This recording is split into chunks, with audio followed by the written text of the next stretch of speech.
আমরা আশা করেছিলাম অনেক শিল্পীরা আসবে। 80% আর্টিস্টকেই আপনি অনলাইনে পাবেন। তারা ঘুমাই সকালে, ঘুমাইতে 7টা বাজে, আর প্রোগ্রাম হয়েছে 10টায়। আসবে কীভাবে? লাস্ট 4 বছর বা 5 বছর নিষ্প্রাণী দেখছি, আমার কাছে মনে হয়েছে।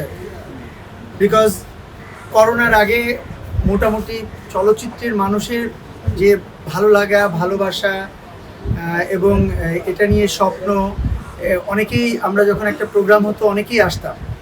বাট যখন করোনা আসার পরে এরপরে কেন যেন মনে হলো মানুষরা অনেক বেশি যান্ত্রিক হয়ে গেছে। আমার কাছে কেমন যেন মনে হলো তারা কিভাবে বাঁচবে, কিভাবে বাঁচাবে, কিভাবে পরিবারকে তারা করবে, যেহেতু কাজ নাই ইন্ডাস্ট্রিতে, কাজ কম।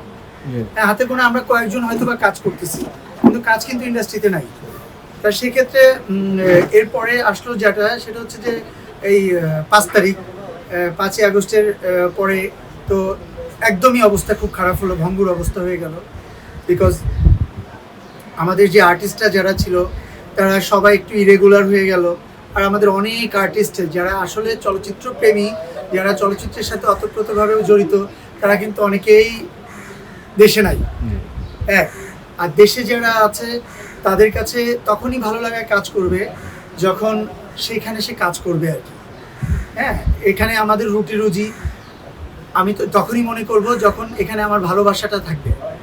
তো সেখানে এখন সবাই যান্ত্রিক, সেহেতু সবাই যার যার মতো করে সেই নিজের জীবন প্রবাহ করছে, নিজের জীবনের পিছনে ছুটে চলছে। আমাদের আজকে অনেক ডিরেক্টররা আসছে, অনেক প্রযোজকরা আসছে। আমরা হয়তো ওইভাবে অনেক শিল্পী বা অনেক স্টাররা আসে নাই। আর আমি জাতীয় চলচ্চিত্র দিবসে অ্যাকচুয়ালি লাস্ট এই 6-7-8 বছর এরকম বড় স্টাররা আসবে এরকম কিছু না, বাট সিনিয়ররা আসেন, অনেক সিনিয়ররা আসেন, আমাদের গার্জিয়ানরা আসেন।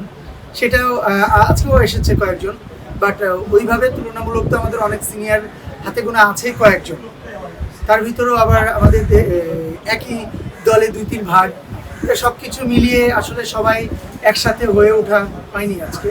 বাট আমরা আশা করেছিলাম অনেক শিল্পীরা আসবে, কারণ যেহেতু এটা আমরা বলি এফডিসি প্রোগ্রাম, কিন্তু এটা তো আমাদেরও প্রোগ্রাম। ইনভাইটেশন আসছে এফডিসি থেকেই, সবাইকে ইনভাইট করেছে, আমাদের ইনভাইট করেছে। সো আমরা যার যার চেষ্টা করেছি আজকে এই দিনটাকে উদযাপন করার জন্য। আর অনেক শিল্পী অ্যাকচুয়ালি আসবে। আমাদের তো আর্টিস্টরা এখন রাত জায়গায় স্বভাব হয়ে গেছে, আপনারা জানেন। 80% আর্টিস্টকেই আপনি অনলাইনে পাবেন যদি কেউ ফেসবুকে থাকেন। 80% তারা ঘুমাই সকালে, তারা ঘুম থেকে উঠবে দুপুরবেলা, এই বিকালে দেখা গেছে সবাইকে পাওয়া যাবে। কারণ আমার সঙ্গে মিনিমাম অনেক আমাকে নক করেছে যে তোমরা কি যাচ্ছ কিনা। আমি বলছি হ্যাঁ আমরা আসছি, আমরা দুপুরের পরে আসবো, একটু ফ্রেশ ট্রেশ হয়ে রিল্যাক্স করে গেট আপ সেট আপ নিয়ে আসবে আর কি। বাট আমাদের তো মেন প্রোগ্রাম ছিল সকালে, ঘুম থেকে তারা ঘুমাইতে 7টা বাজে, আর প্রোগ্রাম হয়েছে 10টায়। আসবে কীভাবে?